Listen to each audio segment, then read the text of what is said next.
آج وزیر اعظم صاحب نے خاصا کریٹیسائز کیا اور سکینڈل سے متعلق بات کی، جہاں باقی باتیں کی الیکشن سے متعلق کہ جی بی آر ٹی، معلم جبہ، چینی سکینڈل، پھر وہ جو ہے 190 ملین پاؤنڈ کے سکینڈل، وہ کہتے ہیں ہمارے زمانے میں تو نہیں ہوا، یہ تو تحریک انصاف کے دور میں ہوا، تو ہوا تو پھر انویسٹیگیٹ کیوں نہیں ہوا؟ یہ ہے کہ یہ جو آئے تھے ان کا آپ مارچ میں جب انہوں نے سٹارٹ کیا، فروری مارچ میں ان کا تھا سلوگن مہنگائی مکاؤ مارچ. یہ تمام پی ڈی ایم کی جماعتیں ہیں انکلوڈنگ پیپلز پارٹی، مہنگائی مکاؤ مارچ.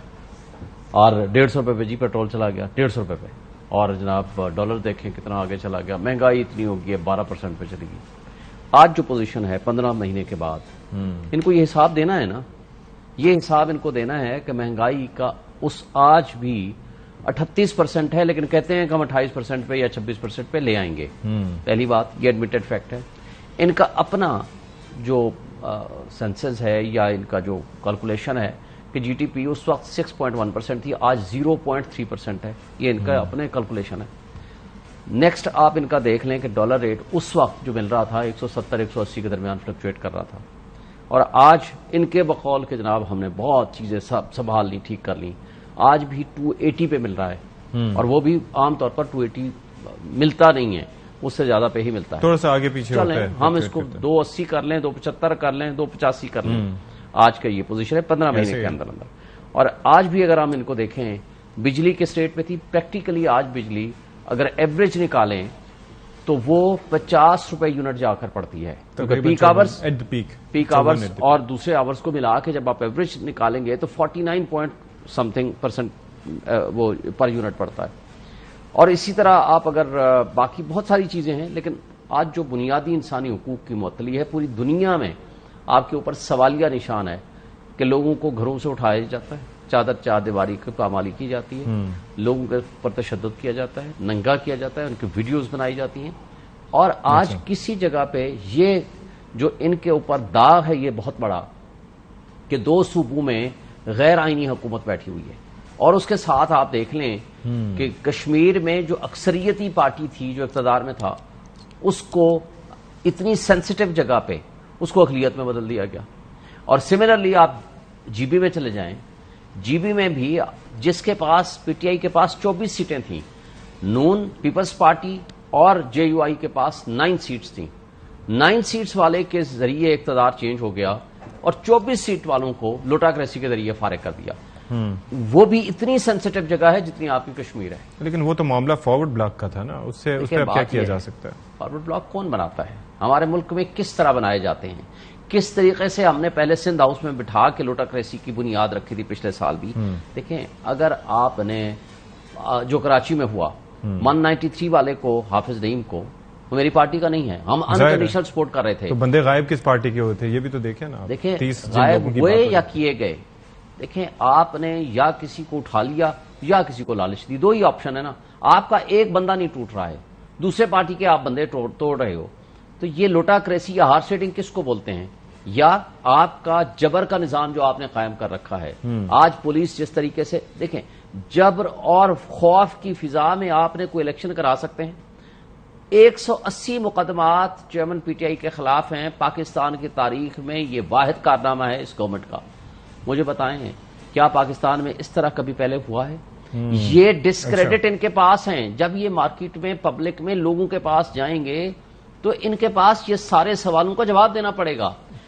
آج جو کچھ کہہ رہے ہیں کہ جی ہمیں دوبارہ اقتدار دو، بھائی جو آپ نے 15 مہینوں میں اس ملک کے ساتھ کر کے دکھا دیا ہے یا اس ملک کے ساتھ آپ نے حشر کر دیا ہے، جو اچھا بے روزگاری کس لیول پہ چلی گئی ہے، فیکٹریاں بند ہو گئی ہیں، یہ بھی پاکستان کی تاریخ جو اکنامک کنڈیشن ہے بیسیکلی وہ تو ظاہر ہے کہ ہم سب کو پتا ہے کہ کیا ہے. برین ڈرین ہے. وہ کہتے ہیں کہ جی ہم لوگ بندے اس لیے بھیج رہے ہیں، جو ان کا پوائنٹ ہے کہ ہم لوگ بندے اس لیے بھیج رہے ہیں تاکہ وہاں سے جا کے، کیونکہ ہماری آپ کو پتا ہے ایکسپورٹ ڈریون اکانومی نہیں ہے. یہ تھوڑے بھیج رہے ہیں، لوگ اپنے تئیں جا رہے ہیں، نیریٹو ہے نا، اپنے تئیں جا رہے ہیں، لیکن ریمیٹنسز پاکستان بھیجیں گے اگر ایسا ہوتا ہے تو. ریمیٹنس کم ہوئے ہیں نا، یہ بھی ایڈمیٹڈ فیکٹ ہے. جائیں گے نا اس کے بھی فیکٹرز ہیں. سنیں نا، جب ستی صاحب اوورسیز والوں کو گالیاں دیں گے، ان کو بغیر لفظ استعمال کریں گے، مجھے بتائیں وہ آپ کو پیسے دیں گے؟ یہ کیا آپ ان کی اب ذرا میں آصف صاحب کو بھی شامل کروں ورنہ ہماری ڈسکشن چلتا رہے گا. ان کی آپ کم سے کم ان کی اشک شوئی کریں, ان کے مسائل حل کریں, یہاں رول آف لا لائیں تاکہ وہ لوگ آپ پہ ٹرسٹ کر کے آ کر کے یہاں انویسٹمنٹ کریں. آصف صاحب ایک تو یہ ہے کہ کچھ چیزیں جو ہیں وہ ہائی لائٹ کی ہیں شعیب شاہین صاحب نے, لیکن اس سے پہلے یہ جو سکینڈلز کے حوالے سے بات کر رہے تھے شہباز شریف صاحب, میرا کوشچن اس کے اندر آپ سے یہ تھا کہ آپ ہائی لائٹ کر رہے ہیں سکینڈلز کے, جی بی آر ٹی ہے, معلم جب چینی سکینڈل 190 ملین پاؤنڈ, اور اس کے علاوہ پنجاب میں بھی کرپشن کے حوالے سے کافی سکینڈلز پر بات ہے. میں بھی آپ کی بات آگے وضاحت کر دیں. چینی چور تو آپ کہتے تھے آئی ٹی ایم مشینیں آپ کا جہانگیر ترین ہے, آج آپ کا وہ پارٹنر بنا ہوا ہے اور فیوچر میں آپ کے ساتھ بیٹھے ہیں, اور ان کی پارٹی کے لوگ آپ کے اقتدار میں منسٹرز ہیں اس وقت بھی. ڈاکو پنجاب کا جس کو کہا کرتے تھے اس کو آپ لوگ بھی تو گلے لگا کے بیٹھتے تھے, وہ تو ایک چلتے رہتے ہیں. چھوڑیں, لیکن آصف صاحب کو لیٹ می انکلوڈنگ عارفہ صاحبہ, آپ نے تھوڑا سا ظاہر ہے کہ ہمارا ڈسکشن بیسکلی جو ہو رہا تھا وہ بعد میں بیسکلی یہ کرنا چاہ رہا تھا کہ اس وقت ملک کی جو صورتحال ہے اس کے اندر ابھی یہ جو حکومت کی تحلیل کا معاملہ ہے اور خاص طور پر اسمبلیوں کی تحلیل کا معاملہ ہے, ضمنی سیٹ اپ ابھی سامنے ہے, پھر ابھی مردم شماری کے حوالے سے بھی ظاہر ہے کہا جا رہا ہے کہ وہ بھی پرانی مردم شماری ہوگی, حلقہ بندیاں بھی پرانی رہیں گی. تو آپ کو لگتا ہے کہ چیزیں تھوڑی شفافیت کے ساتھ ہو پائیں گی, کوئی آثار آپ کو دکھائی دیتے ہیں؟ شکریہ جی. شفافیت پاکستان کی سیاست میں ذرا میرے خیال میں تاریخی طور پہ ہی کم رہتی ہے. الیکشنز اب دیکھیں کہ اس سال پارلیمنٹ کی جو ٹرم تھی وہ مکمل ہونی تھی, ہم سب کو معلوم تھا کہ الیکشنز ہونے ہیں, مگر غیر یقینی کی صورتحال تب تک رہی جب تک وزیر اعظم صاحب نے خود نہیں کہا کہ ان کی حکومت جو ہے وہ 14 اگست کو گھر چلی جائے گی اور اس کے بعد نگران سیٹ اپ آ جائے گا, یا اس سے پہلے بھی.